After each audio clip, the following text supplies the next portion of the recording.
Assalamualaikum warahmatullahi wabarakatuh. Waalaikumsalam warahmatullahi wabarakatuh. Gimana hari ini kabarnya anak-anak? Alhamdulillah Pak sehat. Alhamdulillah sehat. Ada yang jawab alhamdulillah, ada yang jawab baik. Kok nggak kompak? Oke, supaya kompak, Bapak punya jargon untuk kalian. Jadi ketika Bapak tanya, bagaimana kabarnya hari ini? Kalian jawab, alhamdulillah, luar biasa, tetap semangat, terus belajar. Yes, yes, yes, bisa. Gimana? Bisa dipahami? Oke. Taruh ulangi. Bagaimana kabarnya hari ini? Alhamdulillah luar biasa, tetap semangat, terus belajar. Yes, yes, yes, Bisa. Oke. Nah, itu kan kompak. Oke. Sebelum kita mulai pelajaran hari ini, marilah kita berdoa menurut agama dan budaya masing-masing. Silakan ketua kelas untuk memimpin doa. Untuk memulai pelajaran hari ini, mari kita berdoa. Doa mulai. Doa selesai. Sebelum kita mulai, saya akan membacakan absen terlebih dahulu. Milenia, Hadir Pak. Dara, Hadir. Sherly, Hadir Pak. Cynthia, Hadir. Vivi. Oh tidak hadir Pak. Kemana Vivi?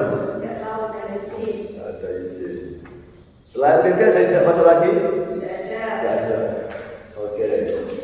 Kita doakan yang tidak masuk Vivi supaya besok bisa masuk lagi dan gabung belajar sama-sama. Oke. Sebelum ke materi, Bapak punya sedikit game supaya kalian semua tetap berkonsentrasi, tetap semangat. Game mudah, Pak. Game ini melatih konsentrasi kalian semua. Jadi kalian cukup menjawab apa yang nanti Bapak berikan clue atau Bapak berikan sebuah informasi atau apa ya? Itu tadi clue. Gamenya namanya ular, gajah, semut.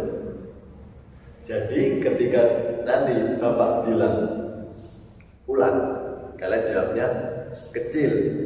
Ya, kalian jawab dengan gerakan. Dan ketika nanti Bapak bilang ular, kalian jawab panjang. Nah, ya. Jangan lupa gerakannya ya. Jadi menjawab sambil gerakannya juga beragakan.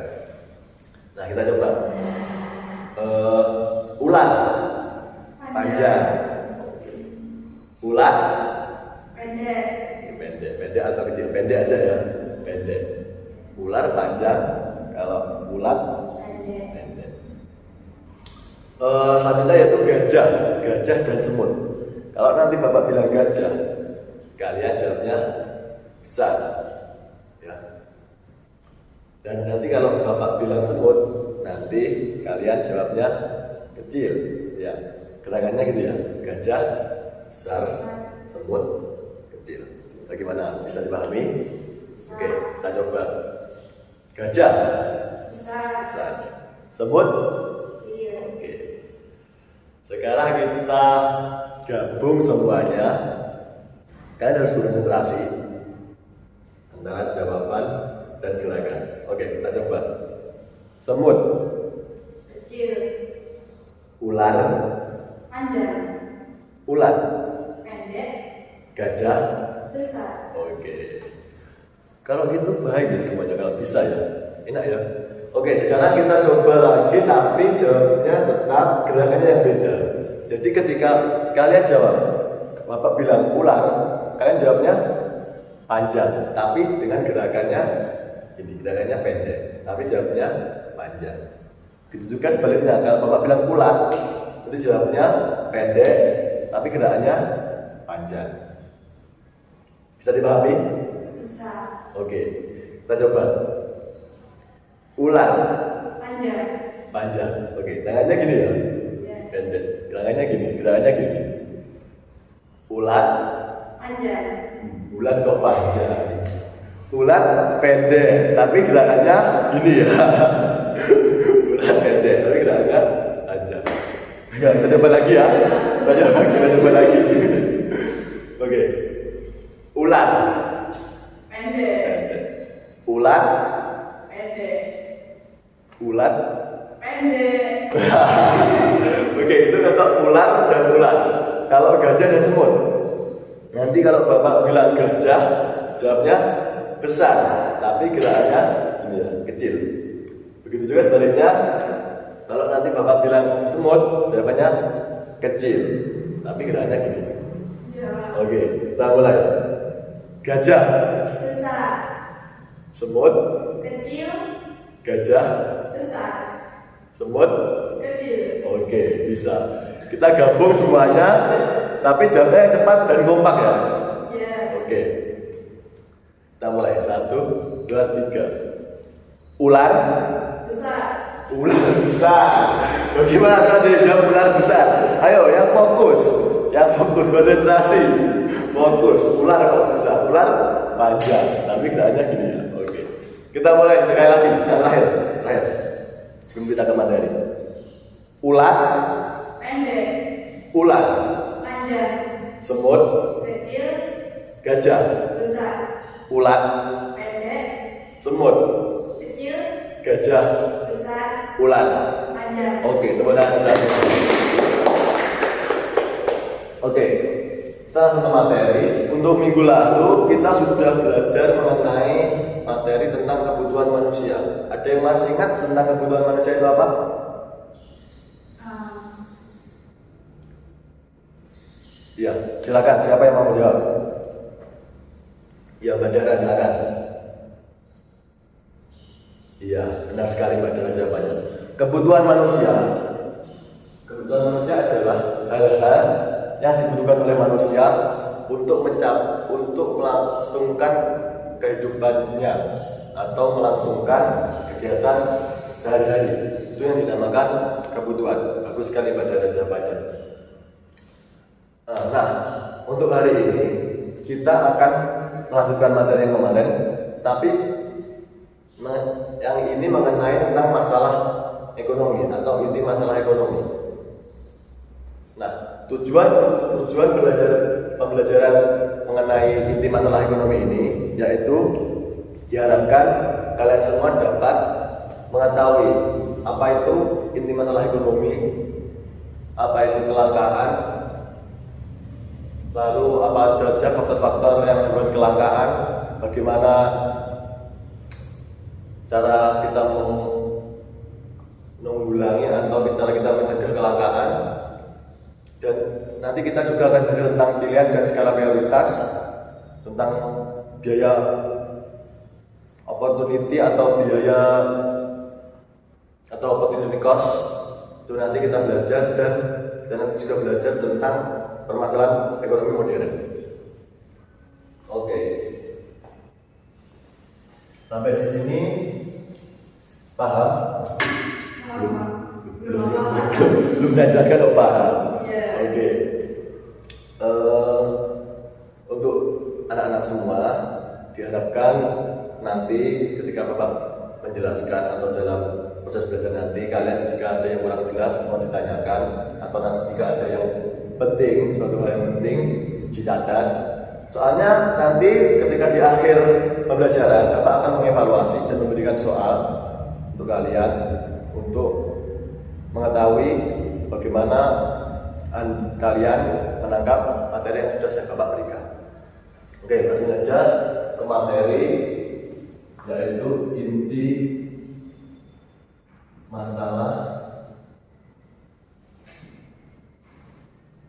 ekonomi.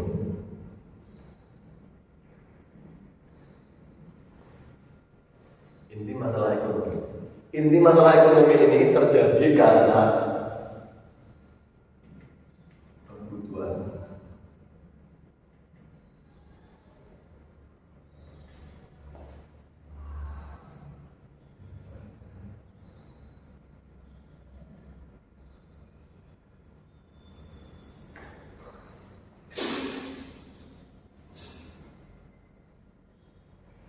inti masalah ekonomi terjadi karena kebutuhan lebih besar dari ketersediaan barang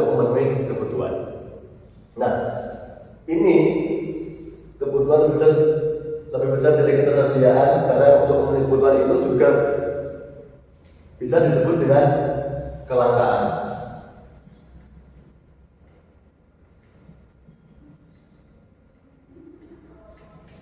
Kalian sudah pernah dengar mengenai kata kelangkaan? Sulit dicari. Ya, benar sekali. Kelangkaan itu adalah sulit dicari. Pernah mendengar berita apa saja yang pernah ada kelangkaan di Indonesia? Apa saja barang yang langka di Indonesia yang pernah mengalami kelangkaan? Hewan komodo, Pak. Oh ya, itu hewan. Itu untuk ini atau konteksnya mengenai apa kebutuhan? Apa? Kalau itu langka emang langka itu komodo. Ya, apa? Ya, BBM, terus air, terus gas. Ya, itu adalah contoh kelangkaan yang pernah ada di Indonesia. Nah, kelangkaan itu adalah ketika kebutuhan manusia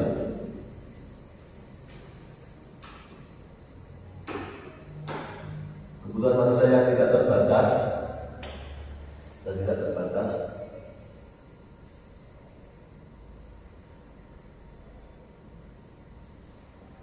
tidak seimbang dengan alat pemenuh kebutuhan yang terbatas. Tidak seimbang dengan alat pemuasnya. Nah, kenapa kok terjadi kelangkaan? Kelangkaan terjadi karena beberapa faktor, yaitu satu, sumber daya alam. Terbatasnya sumber daya alam yang membuat kelangkaan itu terjadi. Ya, seperti misalnya padi. Kalau musim kemarau panjang kan padi nggak bisa tumbuh. Nah, nggak bisa tumbuh, tapi kan yang meminta atau yang menginginkan padi kan terus. Nah, itu bisa terjadi kelangkaan. Yang kedua yaitu tentang kemajuan ilmu dan teknologi. Kemajuan ilmu dan teknologi juga bisa menjadi faktor kelangkaan, karena kemajuan teknologi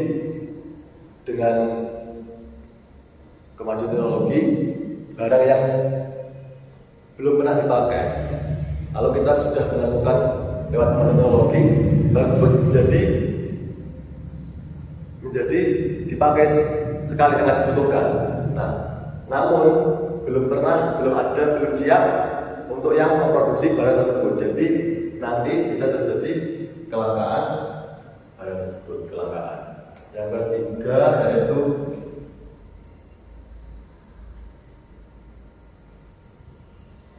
kurang siapnya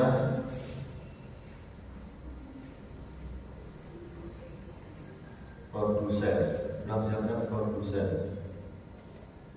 Nah, seperti yang saya katakan tadi, kurang siapnya produsen atau kurang siapnya alat produksi itu juga dapat menyebabkan kelangkaan. Yang keempat yaitu bencana alam juga menjadi faktor jadi kelangkaan. Yang kelima, di saat suatu negara itu terjadi perang atau konflik antar negara atau antar warga negaranya, itu juga bisa menjadi faktor kelangkaan. Oke, sampai di sini paham mengenai ini masalah ekonomi, kelangkaan dan faktor-faktor penyebab kelangkaan? Oke, kalau paham, saya akan lanjut yaitu tentang upaya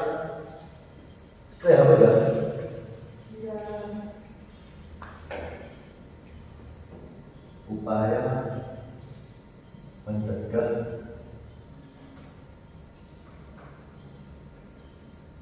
kelangkaan. Upaya mencegah kelangkaan yaitu satu, dengan memanfaatkan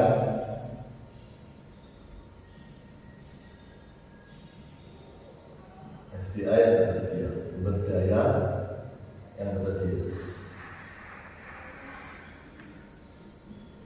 Yang kedua yaitu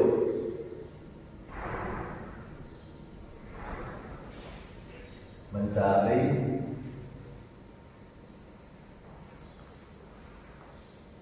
barang pengganti. Yang ketiga yaitu memanfaatkan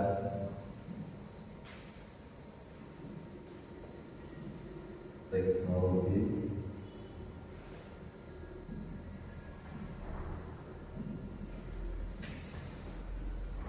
yang keempat yaitu membuat prioritas. Oke, dicatat boleh ini. Upaya mencegah kecelakaan yaitu memanfaatkan sumber daya yang tersedia. Jadi sumber daya yang ada itu dimanfaatkan dengan sungguh-sungguh. Jadi kalau tidak penting sekali atau tidak sangat penting, tidak urgent banget, jangan memakai sumber daya. Yang kedua yaitu mencari barang pengganti. Jadi seumpama yang langka itu beras, ya kita harus bisa mencari barang penggantinya, yaitu misalnya apa? Sagu, ya, bisa jagung, ya benar sekali jagung, singkong itu juga bisa menjadi barang pengganti beras. Yang ketiga itu memanfaatkan teknologi. Jadi kemajuan ilmu dan teknologi itu juga dapat dimanfaatkan sebagai upaya mencegah kecelakaan. Yang keempat yaitu membuat skala prioritas dan pilihan. Membuat skala prioritas dan pilihan. Oke. Sampai di sini paham? Mengenai upaya mencegah kecelakaan. Kalau paham, saya akan lanjutkan tentang skala prioritas dan pilihan.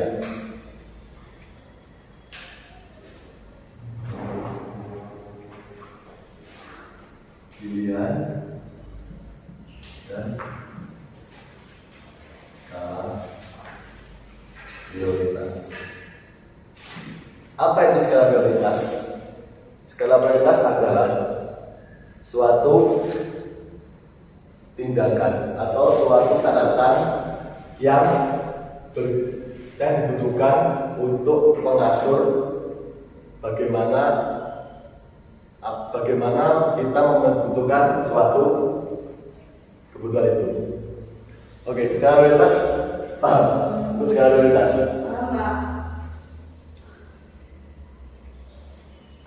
Skala prioritas.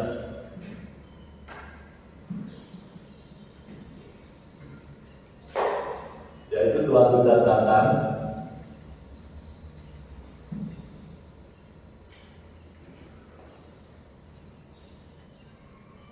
yang menentukan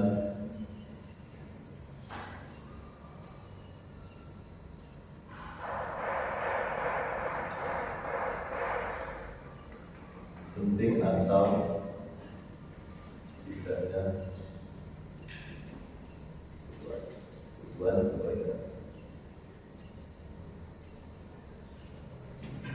Suatu yang menentukan penting atau tidaknya suatu kebutuhan atau keinginan. Jadi fungsi dari skala prioritas itu yaitu membuat catatan bagi seorang atau sebuah perusahaan untuk menentukan penting atau tidaknya kebutuhan atau keinginan yang ingin dibeli atau yang ingin diambil. Jadi misalnya gini, saya sebagai pelajar, skala prioritas Anda kalian yaitu apa? Skala prioritas yang kalian butuhkan untuk belajar yaitu buku, pulpen. Nah, itu skala prioritas bagi pelajar. Itu penting, itu harus didahulukan daripada kalian membeli jajan dan membeli apa? Paket data ya itu. Itu gunanya skala prioritas. Yang kedua itu pilihan. Pilihan ini juga sangat penting diambil bagi buat pelaku ekonomi atau pelaku usaha, yaitu pilihan Pilihan untuk pilihan mengonsumsi, dan mengonsumsi yaitu suatu tindakan untuk menentukan penting atau tidaknya kita untuk membeli barang tersebut. Jadi kita harus mendahulukan barang. Jika kita membeli suatu barang, kita harus mendahulukan barang yang sangat penting atau yang sangat berguna buat kita. Lalu kita membelinya. Yang kedua yaitu pilihan produksi.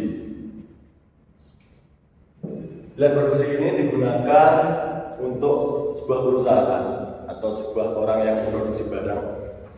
Untuk pilihan produksi ini yaitu dia menentukan apa yang harus diproduksi terlebih dahulu, apa yang menjadi kebutuhan masyarakat itu menjadi produksi yang harus diproduksi lebih dahulu. Sampai di sini paham mengenai pilihan dan skala produksi? Paham. Oke. Kalau paham, saya akan lanjut mengenai biaya peluang atau opportunity cost.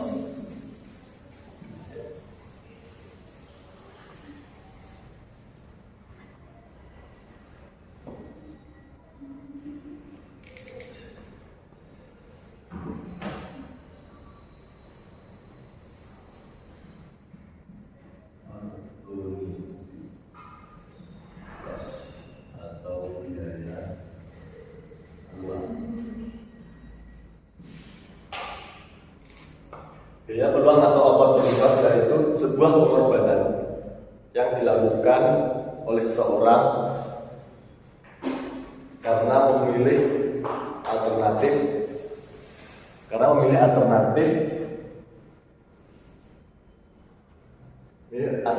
dari pilihan yang ada. Jadi misalnya gini, kalian setelah lulus SMA nanti akan ada 3 pilihan, yaitu bekerja di pabrik, bekerja di perusahaan sendiri, atau kuliah. Nah, jika kalian bekerja di pabrik, kalian akan mendapat uang atau mendapat gaji 20 juta per tahun. Nah, yang kedua, kalian bekerja di perusahaan orang tua kalian sendiri.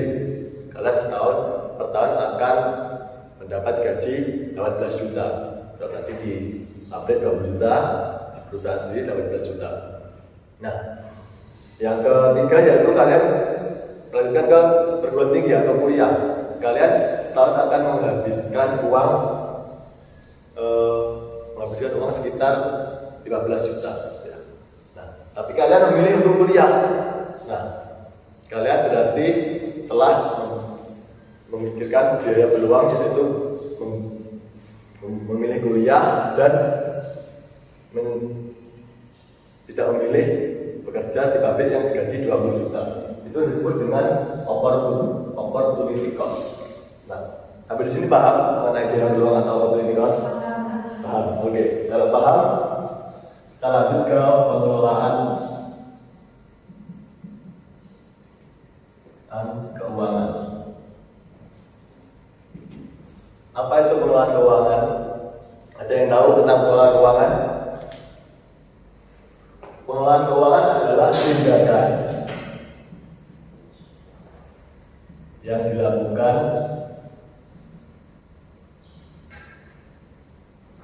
individu atau perusahaan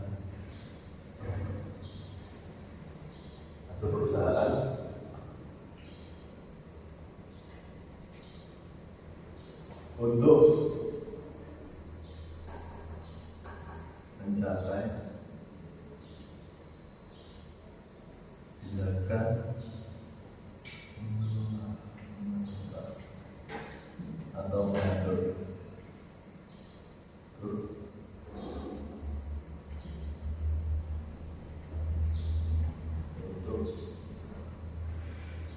tujuan di masa depan.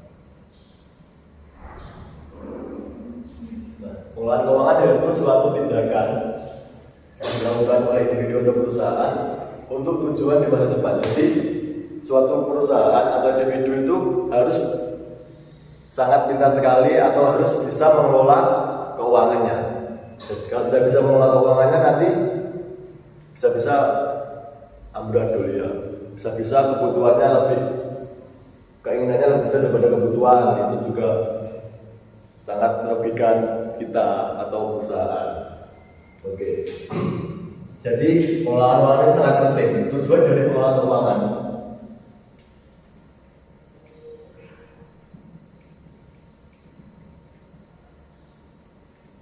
yaitu satu,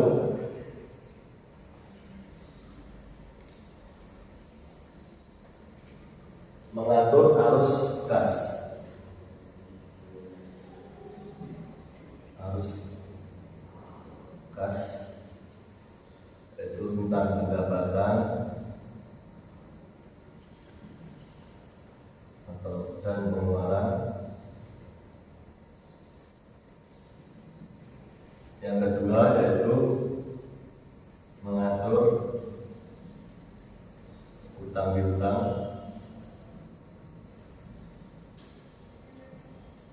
Yang ketiga yaitu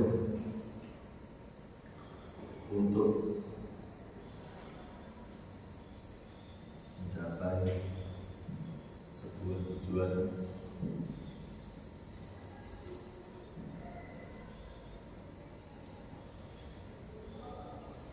Nah, tujuan dari pengelola keuangan yaitu satu, mengatur arus kas pendapatan atau pengeluaran. Jadi pengelola keuangan itu bisa mengetahui atau mengatur arus kas pendapatan dan pengeluaran.